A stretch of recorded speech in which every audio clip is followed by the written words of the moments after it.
twese uri mu ijuru, uri inshuti yacu ya bugufi, uri umurengezi wacu, uri umutabazi wacu, ndetse niwe wabanje kudukunda. Turagushimiye ubwo buntu watugiriye, izina ryawe rishyirwe hejuru.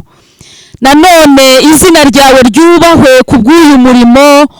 Mwami, waravuze ngo umuntu wese ujya kuvuga ibyawe ajya abanza ave mu bidatunganye.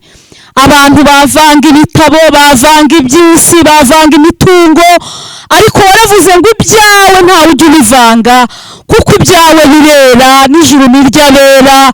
Turagusaba ngo imbaraga z'umwuka wera zururuke ziba arizo ziganza mu izina rya Yesu. Aya materaniro turayasengeye, turasengera imitima y'abantu kugira ngo ifashwe n'ijambo ry'Imana. Amahoro y'Imana aganze kandi ategeke. Twirukanye imigambi yose mibi, gukora kose k'umwijima, bitero byose turabitatanije. Reka Mwami icyubahiro cyawe kigote abantu b'Imana. Waravuze ngo abantu bawe bitirira izina ryawe nibaterana uzajya wururuka. Oh haleluya, ubane nabo n'isezerano ryawe. Turagushimiye rero kuri kumwe natwe, cyubahiro n'ubutware bibi byawe. Ufashe umugaragu wawe, umushyigikire, ineza y'Imana imubeho. Mwami, uwavuga ishimwe ryawe avuge abwirijwe nawe. Haleluya. Mwami, dufite byinshi bitarondoreka wakoze. Twarakubonye turi twenyine, tubona umwuka wera aratugasanira. Twarakubonye mu buzima bwose, ari ubw'ishuri, mibereho yose waraserutse. Uri inshuti nziza, turagukunda Yesu, kuko uri wabanje kudukunda. Dushyigikire muri uyu murimo. Uyu murimo ni uwawe Mana. Turasaba kugira ngo ntaba ari twe, ahubwo izina ryawe aba ari ryo rigaragara. Haleluya. Mana, ni wowe tugiye kuvuga. Ubu butumwa ni ubwawe. Turasenze ngo ubushyigikire. Mwuka wera aganze, ategeke, ayobore ijambo ry'Imana. Iyi gahunda bari uyiyobora. Mitima yari iremerewe iruhuke mu izina rya Yesu. Amen. Amen. Uwabatinyutse ibyago byose nazakurikire umwami Yesu. Ntacyo murekesha iyo migambi ye yo guca mu nzira ijya mu ijuru. Ntacyo murekesha iyo migambi ye yo guca mu nzira ijya mu ijuru. Ntabwo azacogozwa n'incamugongo, abazimubwira nibo bazagwa. Abanzi be bose nibamugarura mu nzira ahisemo ijya mu ijuru. Abanzi be bose nibamugarura mu nzira ahisemo ijya mu ijuru. Mwamujya undinde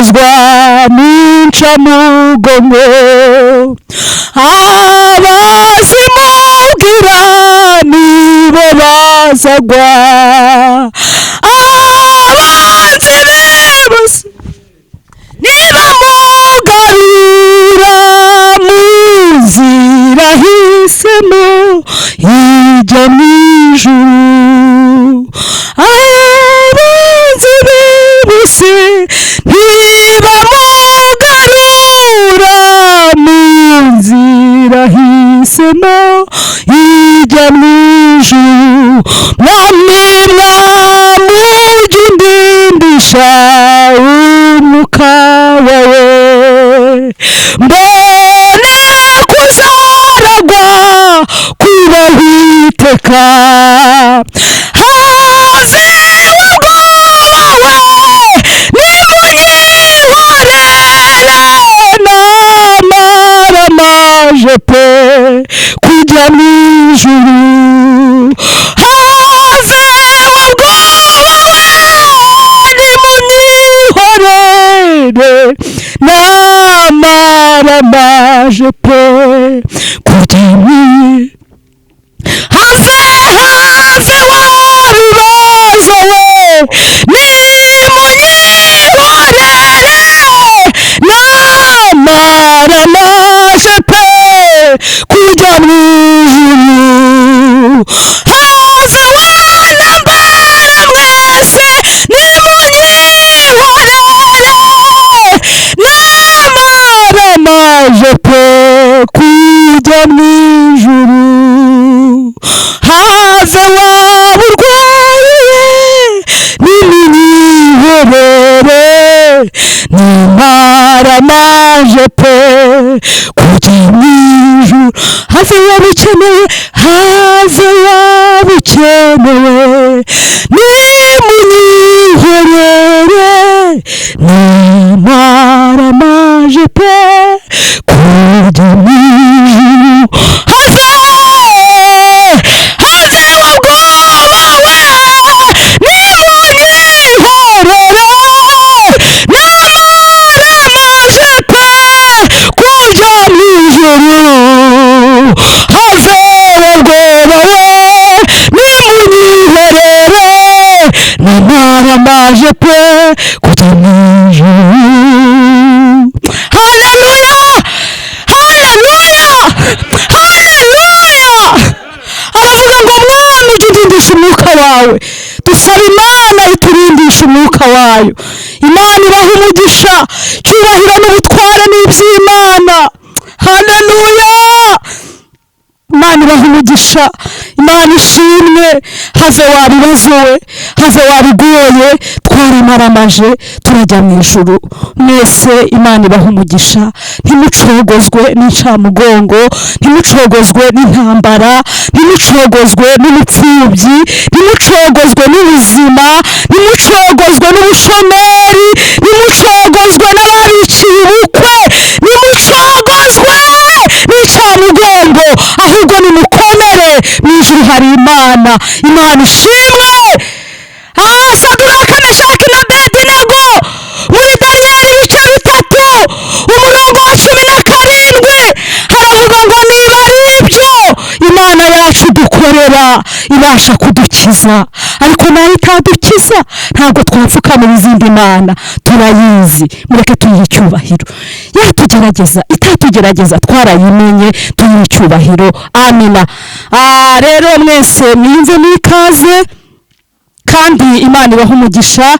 Turabakiriye muri aya materaniro, aha ni Kacyiru. Imana iduhana umugisha, tugiye kwakira umukozi w'Imana kugira ngo aza twibwire, yibwire abamukurikiye, yibwire abanyetorero ba hano ni mu mudugudu wa International, hanyuma narangiza akomeze atubwire icyo Umwami yashyize ku mutima we. Karibu umukozi w'Imana, Imana iguha umugisha. Dushimiye Imana iduhaye umwanya mwiza wo kugira ngo tugere hano muri iteraniro rya International ya Kacyiru. Imana y'amahoro nibaho umugisha. Nitwa Nzakundimana Jean Baptiste, umugabo, umudamu n'abana, nkorera Kristo, nkorera Imana, ndi umuragwa w'ubwami bwa Kristo. Yesu aduhana umugisha. Nejwe no kubana namwe rero. Imana y'amahoro niduhana umugisha mu izina rya Yesu. Dushimiye abayobozi baduhaye ikaze hano kuri uyu mudugudu. Natwe turashaka kubaha icyo Imana yaduhaye kubabwira, ni ijambo ry'Imana nta kindi. Kandi ndatekereza ko bafashe umwanya uhagije wo gusenga. Ndagira ngo dukomeze twumva ijambo ry'Imana, Imana yadushyize ku mutima. Ndagira ngo dusangire ijambo ry'Imana dusanga mu gitabo cy'umuhanuzi Yesaya, cyangwa se Yesaya igice ni cya 41. Yesaya 43 umurongo wa mbere. Niwe nifuza ko tuganira na magambo Imana yashyize ku mutima wanjye. Igitabo cy'umuhanuzi Yesaya igice cya 43 turasoma n'umurongo waho wa mbere. Hari insanganyamatsiko cyangwa se umutwe w'amagambo uvuga ngo Abisirayeli bazacungurwa. Haravuze ngo ariko noneho Uwiteka wakuremye wowe Yakobo kandi akakubumba wowe Isirayeli, aravuga ati witinya kuko nagucunguye, naguhamagaye mu izina ryawe uri uwanjye. Wenda reka turekera kuri uwo murongo, turaza kuganira amagambo atandukanye muri uyu mwanya. Ahandi turi bukenere kuhasoma turahababwira kuko biraba ngombwa ko tugira ahandi hantu dusoma, ariko reka dusome dusubire inyuma gato mu gice cya 41, dusome umurongo wa 8 tugeze ku wa 11 kugira ngo tuze kuganira aya magambo. Nifuje ko dusangira twese tuyumva. Haravuze ngo ariko weho Isirayeli umugaragu wanjye, Yakobo natoranije, urubyaro rwa Aburahamu inshuti yanjye, wehoho nahamagaye nkagukura ku mpera z'isi no ku mfuruka zayo, nkakubwira nti uri umugaragu wanjye, naragutoranije sinaguciye. 10 ntutinye kuko ndi kumwe nawe, ntukihebe kuko ndi Imana yawe, nzajya ngukomeza ni koko, nzajya ngutabara kandi nzajya nkuramiza ukuboko kw'iburyo ariko gukiranuka kwanjye. Dore abakurakariye bose bazakorwa n'isoni bamware, abagutonganya bazahinduka ubusa ndetse bazarimbuka. Mwakire neza ijambo ry'Imana. Yesu ashimwe cyane. Haleluya, haleluya. Nifuje kuganira ku ijambo ry'Imana rifite insanganyamatsiko ivuga ngo urufatiro rw'abera nuko Imana ibazi. Haleluya. Urufatiro rw'abera nuko Imana ibazi. Icyo ngicyo tukigira ihame abo tugiye kuganira, mwebwe mwese muri iri teraniro n'abazadukurikira bari ahandi babimenye ko urufatiro nyarwo abizera bafite rutuma batanyeganyezwa, rutuma badatinya, rutuma badahamurwa n'ibiriho nuko Imana ibazi. Yesu ashimwe cyane. Iyo dusomye ijambo ry'Imana ritugaragariza neza uburyo Imana iza abantu bayo. Kugira ngo ube umuntu uzwi mu maso y'Imana, hari igikorwa kiba cyihariye cyarakorewe mu buzima bwawe. Hari igikorwa kibanza gukora. Yesu ashimwe cyane. Kugira ngo ube muri uyu mugabane w'abantu Imana izi, nuko Imana iguhamagara, yamara kuguhamagara ikagutoranya. Haleluya. Yamara kugutoranya ikagukarasa mu bantu bayo izi. Bwana sifiwe sana. Iyo tusomye amagambo, gusobanuye amagambo, ikintu cyitwa urufatiro rw'abera z'amafaranga. Amafaranga ni ingenzi mu buzima, arakenerwa. N'abahanga bamwe mu bahanga barasobanuye baravuga ngo akananiwe ifaranga urarekera. Ni imbaraga ikomeye abantu bishingikirizaho, kandi rimwe na rimwe nizo mbaraga z'ibihugu. Aya mafaranga nizo mbaraga z'abami, aya mafaranga nizo mbaraga z'abakomeye bo mu isi. Iki kintu cyitwa imbaraga z'amafaranga ni imbaraga. Urufatiro rw'amafaranga ni ikintu kigira impact ku isi yose, no mu insengero zikomeye, kugira ngo zigaragare ko zikomeye zuruse n'amafaranga. Izi mbaraga rero, imbaraga z'amafaranga zigira umumaro ukomeye, ndetse abantu zikaba urufatiro ndetse rwo ku umuntu ufite amafaranga. Iyo atekereje kujya ahantu ntibimusaba igihe, bimusaba kuba byumvise kujyayo gusa. Amafaranga yakora byose akajya ahashaka. izi mbaraga urufatiro rw'amafaranga iyo uyafite utekereza kurya icyo ushaka ntabwo bikugora uhita ujya kubihahira nyine aho ngaho ujya uhahira aho ushaka kubera amafaranga ufite. Umuhanga umwe yaratubwiye cyangwa se n'ibintu dukunda kureba burya ahantu umuntu ahahira haterwa n'ikofi afite.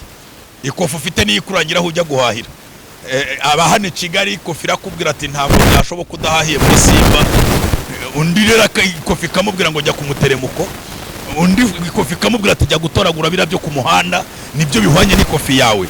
Rero urwo n'urufatiro abantu bamwe benshi bubatseho, ariko nagira ngo batangarize ko urufatiro rugeraho rukarangira. Amafaranga n'amashitsi, hari igihe aza yitwa abarundi bayisa amahera hari igihe ajya hera ukayabura kandi wari uyafite. Ariko n'urufatiro rushobora kurimbuka. Hari urufatiro rwa kabiri rwitwa umuryango. Yesu ashimwe cyane. Urufatiro rw'umuryango n'urufatiro umuntu ahagararaho akumva arakomeye bitewe n'ahantu avuka. Ahantu avuka akamutegeka kuba yagenda akagira protection itandukanye n'iy'abandi. Uru ni urufatiro rwa kavukire. Urufatiro rw'ahantu uvuka na rw'umuntu yarurisha akagira ahantu agera akagira n'ibyo yemererwa abandi batabona bitewe n'aho avuka. Yesu ashimwe cyane. Ndashaka kuvuga ku mfatiro zigeze muri 3, ariko ngaruka ku rufatiro rwa 4. Yesu ashimwe cyane. Urufatiro rwa mbere n'amafaranga, aba bantu barwubakaho rukagira icyo rubagezaho. Urwa kabiri ni ikintu cyitwa umuryango, umuntu arwubakaho akagira ahantu agera, rimwe na rimwe umuntu akaba yabona serivisi kubera ahantu avuka, kimwe nuko yayibura kubera ahantu avuka. Iki nacyo kirashoboka. Ikintu cyitwa urufatiro rw'umuryango kigira ikintu cyubaka. Hanyuma hakaza urufatiro rwa 3, ni urufatiro rwitwa education cyangwa se kwiga cyangwa se ubumenyi.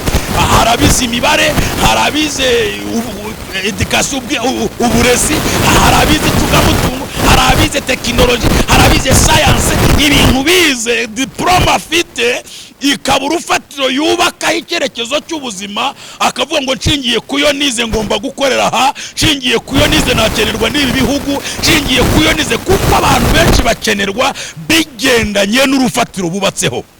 Yesu ashimwe cyane.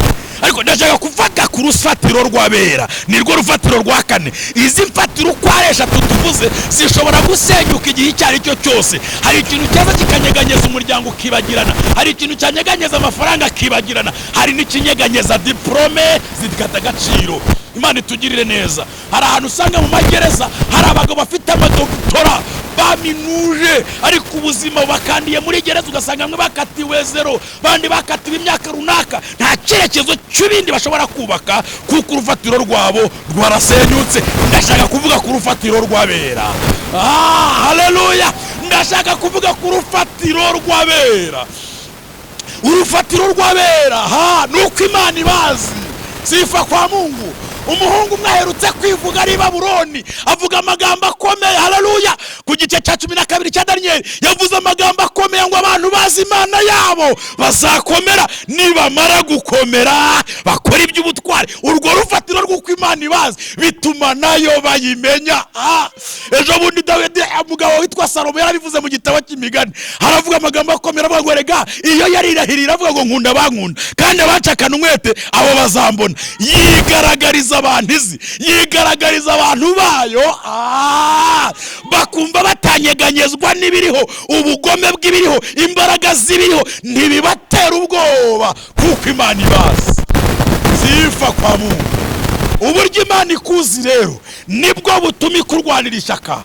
Uburyo Imana ikuzi nibwo bituma igutindaho. Ndashaka kuvuga ku bintu bibiri. Ishobora kukumenya yaraguhamagaye, ishobora no kukumenya itaraguhamagara. Mu gihe gishize herutse kubwira ku mugabo witwa Kuro windiye kuri gitabo twasomye ukagera ku gice cya 45, yigeze ivuga ku mugabo witwa Kuro ngo ibi nibyo Uwiteka abwira Kuro, uwo ndamiye, uwo mfashe ukuboko nkamuneshereza amahanga yose amuri imbere. Amubwira amagambo akomeye, aramubwira ngo wowe nzakujya imbere hataringaniye mparinganiza. Data wa twese we iramubwira ngo inzugi z'imiringa nzamenagura, ibihindizo by'ibyuma nzabicamo kabiri. Data wa twese we arangiza arangije aramubwira ngo kandi nzaguha ubutunzi buhishwe ahantu hiherereye. Arangije aramubwira ngo nzagukenyeza nubwo utigeze kumenya. Ibi bishatse kuvuga iki? Imana ishobora kukumenya ukiri kure. Imana ishobora kukumenya ukiri umupagani rwimbi. Imana ishobora kukumenya ukiri muri wa mubare w'abantu babi bigaragara ko ari babi, mu basambanyi ba mbere, mu bajura ba mbere, mu bagome ba mbere. Ikakurebera iyo yarangiza ikaguhamagara, ikakwiyegereza, ikagutoranya, yarangiza ikakwandika kuri liste y'abantu ifite ku mutima. Haleluya! Urufatiro rw'abera nirwo ndiho mvuga. Urufatiro ntirujya rusenywa n'ibihe. Mushiki wacu aturirimba indirimbo nziza, mwari mumugisha, vuza amagambo akomeye. Aravuga ngo wabatinyutse ibyago byose naza kurikira uwo mwami wacu Yesu. Aravuga ngo bene uwo ntabwo acogozwa n'incamugongo, ahubwo abazimubwira. Kumfashijwe ndabigira ntimukagira Imana mwe. Ababimubwira nibo bazagwa. Arangiza avuga ngo wa mwanzi we, wabwoba we, nimunyihorere nge naramaramaje. Izina ry'Uwiteka rihimbazwe. Rero tugarutse kuri aya magambo twasomeye. Aya magambo yavuze ngo Abisirayeli bazacungurwa. Ubu ni ubwoko bwa Isirayeli bwari bwarahuye n'ibibazo bikomeye, bwari bwarahuye n'intambara, bwari bwarahuye n'ubunyage, bababazwa imyaka ntari busobanure itandukanye. Babajwe mu gihe cy'imyaka 400 bari mu Egiputa, bavuye nyuma yaho bajya Babuloni, bamaze y'imyaka 70. Ntabwo ndajya muri detaye y'imyaka babajwe, ariko Yeri iri mu bwami bwayo iravuga ngo ndabizi isezerano nagiranye na Aburahamu, isezerano nagiranye na Isaka, isezerano nagiranye na Yakobo ndaririnze. Iravuga ngo Abayisirayeli uko byagenda kose, bitewe n'isezerano nagiranye nabo, bitewe nuko nabanditse ahantu ku mutima wanjye, bazacungurwa. Izina ry'Uwiteka rihimbazwe. Nshuti yanjye, niba Imana ikuzi aho uri si ikibazo.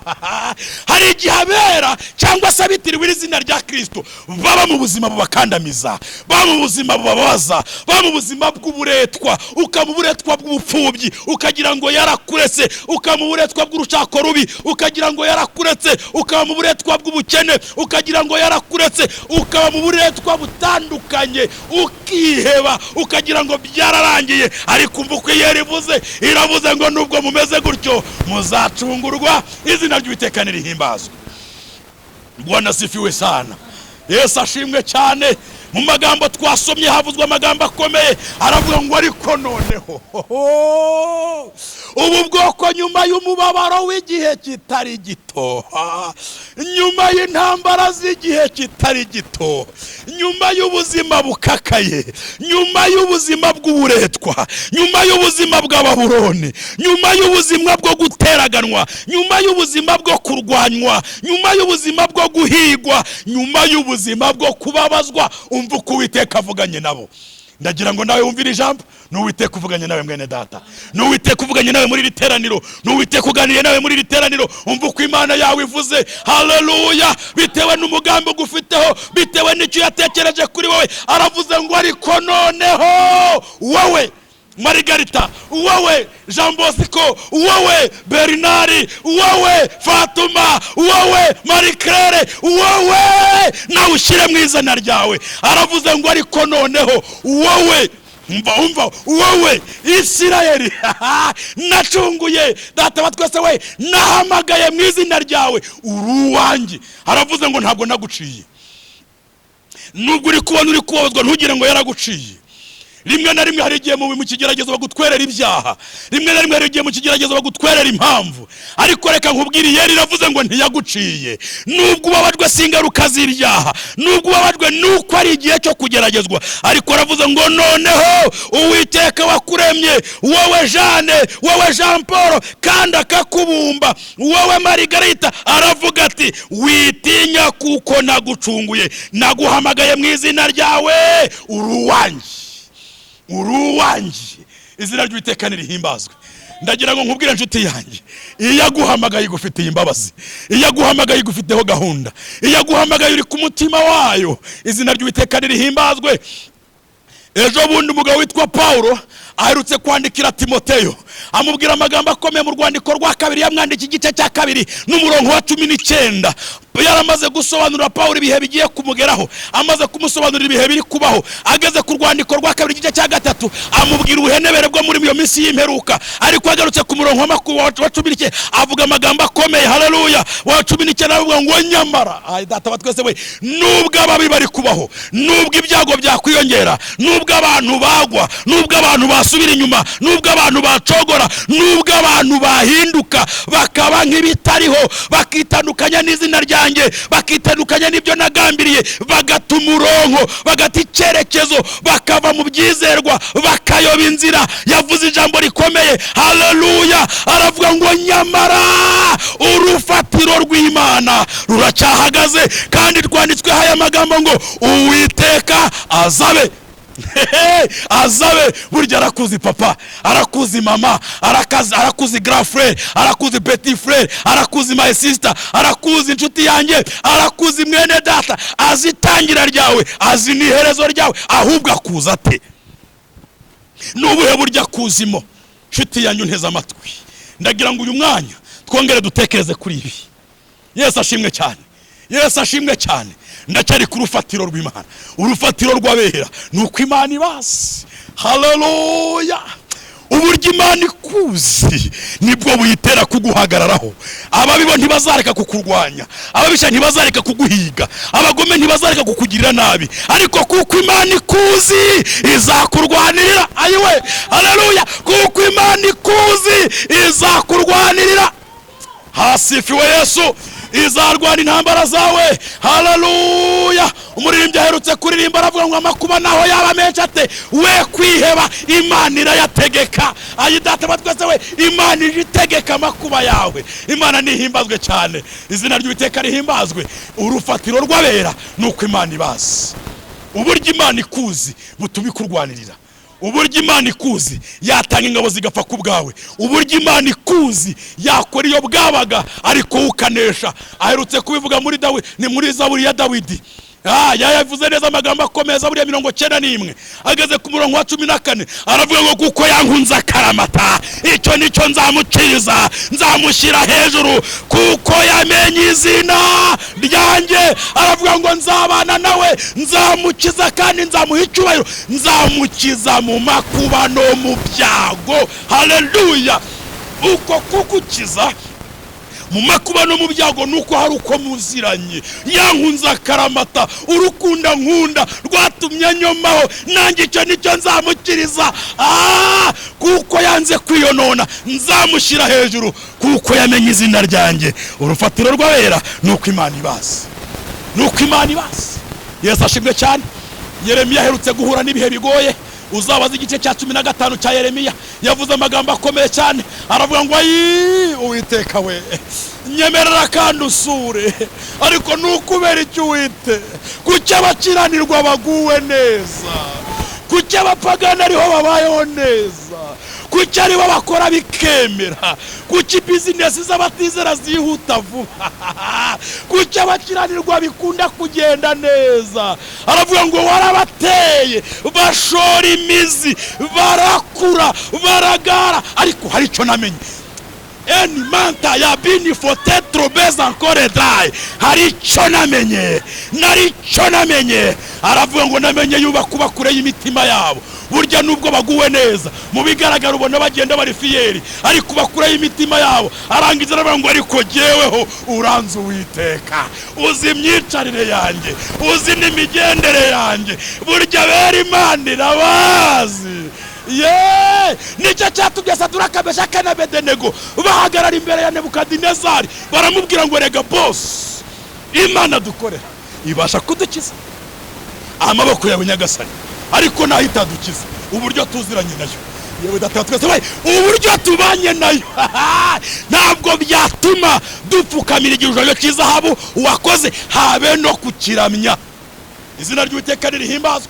Abagabo bari bazi Imana, bari barayisobanukiwe. Mwene data unteze amatwi, ndagira ngo wongere umenye iki, ubusabane ufitanye n'Imana nibwo buguhereza urufatiro, nibwo buguhereza uburinzi, kuko nicyo cyatumye ayo magambo twasomye yagarutse kuri iki gice cya 41 yavuze amagambo akomeye aravuga ngo ariko weho Isiraheli, haleluya, umugaragu wanjye Yakobo natoranije, urubyaro rwa Aburahamu inshuti yanjye.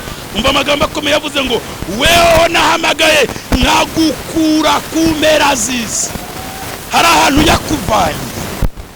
yakuvanye yigukeneye, hari aho yagukuye hari kure, ku mpera z'isi, ku mpera z'ibibi, impera z'ibyago n'amakuba, impera z'agahinda, impera z'ibiba, yagukuye yigufitiye imbabazi.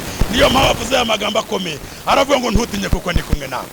Haleluya, haleluya, haleluya torero, ntutinye kuko ndi kumwe nawe. Igituma hazi ijambo ngo ntutinye, ijambo ntutinye riza hejuru y'ubwoba. Iri jambo rivuga ngo ntutinye nuko haba hari ibigutinyisha. Ijambo rivuga ngo nzaguhana amaguru amarira nuko haba hari ibiri kukuriza. Ibikubwira ngo wigire ubwoba nuko hari byaguteye ubwoba, ariko kuko akuza aravuze ngo ntutinye kuko ndi kumwe nawe. Aravuga ngo ntukihebe kuko ndi Imana yawe, nzajya ngutabara. Ni koko nzajya ngutabara kandi nzajya nkuramiza ukuboko kwanjye kw'iburyo, ariko gukiranuka kwanjye izina ry'Uwiteka rihimbazwe. Ubwoko bw'Imana, urufatiro rw'abera nuko Imana ibazi. Bijya bitangaza cyane umuntu abayeho mu buzima atazwimo n'Imana. Bijya bibabaza cyane umuntu abayeho mu buzima yiyobora. Bijya bitangaza cyane umuntu yubatse ku rufatiro rw'amafaranga. Bijya bitangaza cyane umuntu yubatse ku rufatiro rw'umuryango. Bijya bitangaza cyane umuntu yubatse ku rufatiro rw'amashuri.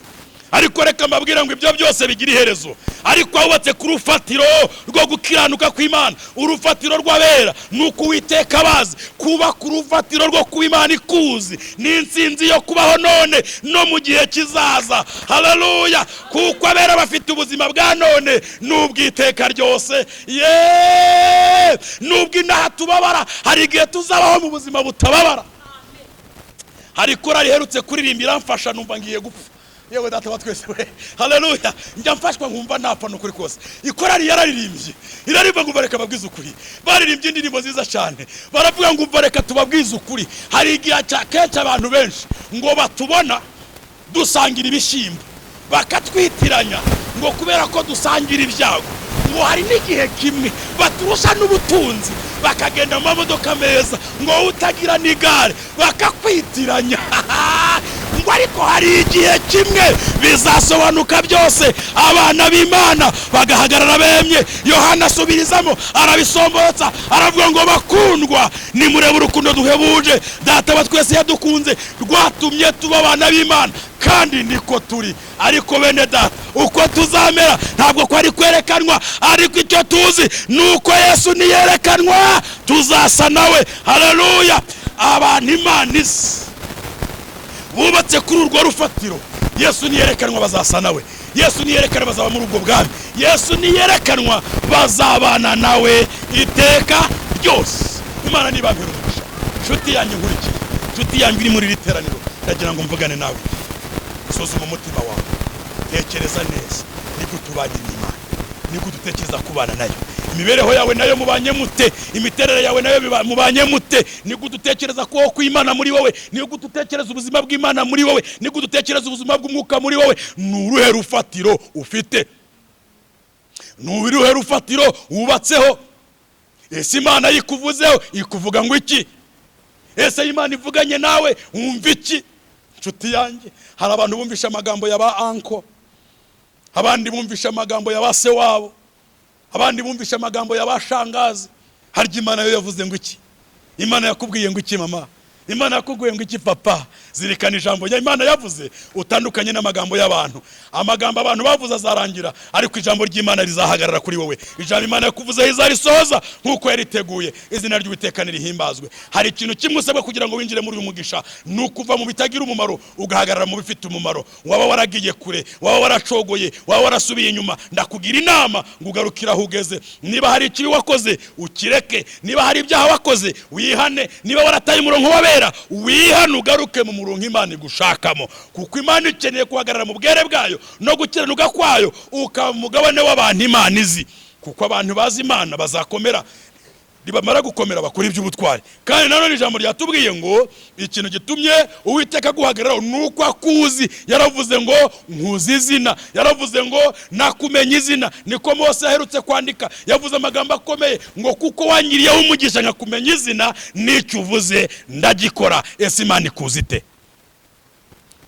Yabikuzi neza cyangwa nabi? Nuruhe rufatiro ufite mu buzima bwawe? Wubatse ku mafaranga, hari igihe hashira cyangwa akatuma wiyahura. Wubatse ku muryango, hari igihe umuryango gushiraho utabiteganyaga. Wubashe ku mashuri, hari igihe ugwa mu byaha utari wateganije bikagumarira muri gereza, amashuri akagupfira ubusa. Wubatse kuki? Ese Uwiteka arakuzi?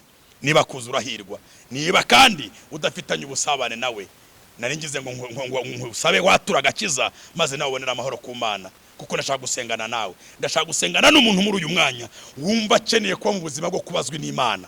Sifa kwa Mungu. Nkeneye gusengana nawe ukeneye kongera gukomera ugashikama mu busabane bwawe n'Imana. Cyangwa gusengana n'umuntu ushaka kuvaho yari yarahabiye akagaruka akagirana n'Imana ubusabane akamu buzima bw'umunezero. Vuga ngo Mwami Yesu, umbabarire ibyaha byose nakoze, nagiye kure yawe, ntandukana n'ubwiza bwawe.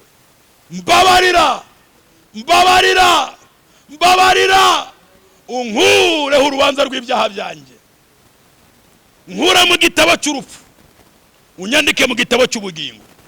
Uhereye none umpa imbaraga zitsinda ibyaha. Uhereye none umpe kuba mu gitabo cy'abuzi, kugira ngo izina ryanjye ntirizasibangane iteka ryose. Ubwo uzaza gucyura itorero, nanjye nzumva ijwi ryanjye nitabe. Ndagushimiye kubinkoreye mu izina rya Yesu, amen.